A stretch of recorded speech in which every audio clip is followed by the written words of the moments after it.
한 자루 붉은 붓을 주인에게 선물하니 종이 위를 내닫는 바람에 모두 놀라네. 친구가 전하는 어촌 심원광 선생에 대해서 얼마나 알고 계십니까? 이곳 강릉에서 태어나서 조선 중기 최고의 문인 정치가로 평가받고 있는 어촌 심원광 선생의 발자취를 오늘 따라가 보겠습니다. 16세기 초 한국 문학사를 대표하는 인물하면 빼놓을 수 없는 주인공이 바로 어촌 심원광 선생입니다. 아직은 우리에게 생소한 이름이지만 강릉이 낳은 위대한 인물인데요. 어촌 심원광의 발자취를 따라 강릉으로 함께 떠나보시죠. 강릉시 운정동. 경포 인근에 위치한 이 건물은 보물 제183호인 해운정입니다. 1530년 강원도 관찰사로 내려온 어촌 심원광 선생이 지은 정갈한 목조 건물인데요. 해운정 내부엔 내로라 하는 문장가들의 친필 현판이 눈에 띕니다. 특히 해운정에 들어서자마자 보이는 현판 2개는 명나라 사신들이 쓴 글씨인데요. 이 현판들은 어떤 의미를 담고 있을까요? 아마 이거는 BTS 사인 정도 될 겁니다. 당시로 봐서는. 이런 거 하나 걸려 있으면은 사람들이 누구나 알 수 있는 형태와 이것만 봐도 그 사람이 어떤 지위와 어떤 위치에 있는 사람이냐라는 것을 알 수 있을 정도로, 물론 우암 송시열 선생의 저 글씨도 굉장히 사람들에게 이렇게 많이 알려진 분이 돼서 저런 것들도 있지만은 상당히 좀 귀한 역사적 자료로서의 그 의미도 가지고 있는 귀한 그림입니다. 이 그림은 1531년 심원광이 대사관에 임명된 걸 기념하기 위해 사관원에 같이 근무했던 관원들이 모여 제작한 것으로 추정되며 흔치 않은 그의 친필 유목 가운데 한 점이 미국에 소장 중입니다. 그렇다면 심원광 선생은 어떤 분일까요?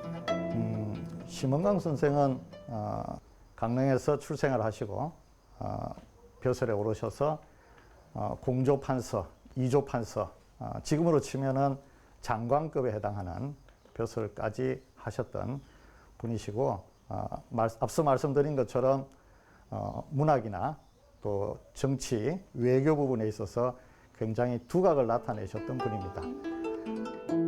당대 최고의 시인이자 유망한 정치가였던 그가 지은 해운정. 강릉에서 오죽헌 다음으로 역사가 오래된 이 건축물은 과연 어떤 가치를 품고 있을까요? 그 해답을 얻기 위해 강원대 차장섭 교수와 만났습니다.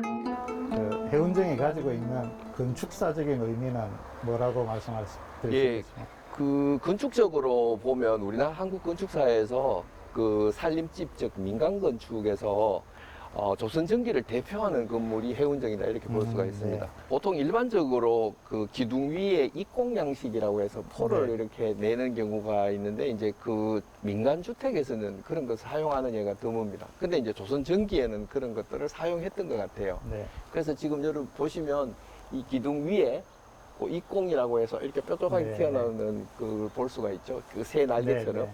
예, 저런 양식이 지금 남아있는데, 이제 저런 거 같은 경우에는 민간주택에 남아있는 얘가 그 오죽헌에 있는 그 목룡실, 네. 그리고 여기 해운정, 요게 2개가 이제 유일하다 이렇게 볼 수가 있습니다. 네.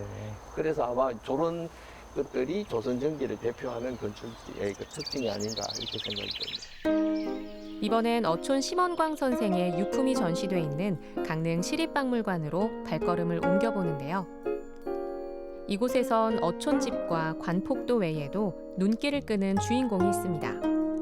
해운정을 다녀간 역사적 인물들의 이름이 담긴 방명록, 해운정 역방록이 바로 그겁니다. 그 해운정 역방록이라는 것이 가질 수 있는 뭐 특별한 의미가 있습니까?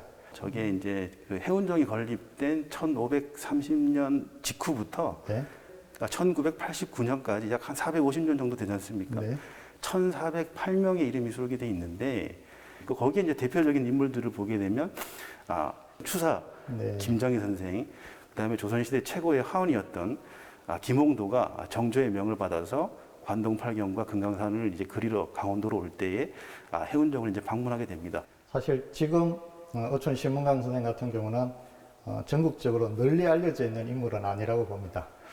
그 이유는 뭘까요? 뭐 일단 심원강 선생의 그 문학 작품, 특히 이제 한시가 이제 850수 정도 남아 있는데 이것을 그 연구하고 대외적으로 홍보하고 그 한 활동들이 좀 저조했다라고 이제 볼 수가 있을 것 같습니다. 그래서 심원강 선생이 그 작품 세계의 우수성이라든가 그 다음에 중앙 전계에서 활동했던 그런 치적 이런 것들이 그 우리 강릉뿐만 아니고 전국을 대표할 수 있는 그런 내용임에도 불구하고 아직까지 많이 알려지지 못한 이유 중에 하나가 이제 그런 것들이 되겠습니다. 예로부터 어촌 심원광 선생에게 많은 작품의 영감을 준 고향 강릉. 그리고 바로 이곳 해운정에서 그의 역사를 되짚어보는 의미 있는 행사가 열렸습니다. 출연자들과 스태프들의 발열 체크와 방역 작업을 마친 후 본격적인 공연이 시작되는데요. 이번 행사는 어떻게 마련됐을까요? 올해 7번째 맞이하는 문학의 밤 행사이고요. 어촌 선생의 뛰어난 문학 작품이 많이 있지만 아직 일반 시민들이나 대중들이 잘 모르는 부분이 많이 있습니다. 어촌 심원강 선양사업과 문학의 밤을 통해서 시민들이 어촌 선생의 훌륭한 문학 작품들을 많이 접해서 어촌 선생에 대한 이해를 넓힐 수 있는 기회가 되었으면 합니다. 올해로 7회째를 맞은 어촌 심원광 문학의 밤은 무관중 비대면 공연으로 진행됐습니다. 가수 진미령의 사회로 강원대 김풍기, 차장석 교수와 심원광 선생의 삶과 문학적 가치에 대한 이야기를 함께 나눈 후 초등학생을 시작으로 장년층에 이르기까지 다양한 세대를 아우르는 한시 낭독극과 낭송이 이어졌는데요. 엔딩곡은 선생의 한시에 새로운 색을 입힌 현대식 가곡입니다. 황혼의 눈이 내려 강마을의 인적이 끊기고 심리 소나무 숲 줄지어 보통 가요에서는 느낄 수 없는 그런 가사말이 나오다 보니까 앞으로 정말 한시를 바탕으로 노래를 한번 만들고 싶다라는 생각도 들었고, 그리고 또 이 강릉에 그렇게 율곡이 선생같이 훌륭하신 분이 또 한 분 계셨다는 것을 새삼 느끼게 됐어요. 그래서 참 오늘 그 어촌 심원광 문학의 밤 참 좋은 자리였다고 생각합니다.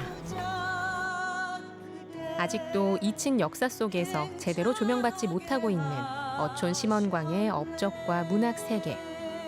앞으로 심원광 선생의 발자취를 따라 더 뜻깊은 선조의 이야기를 더 많이 전할 수 있길 기대합니다.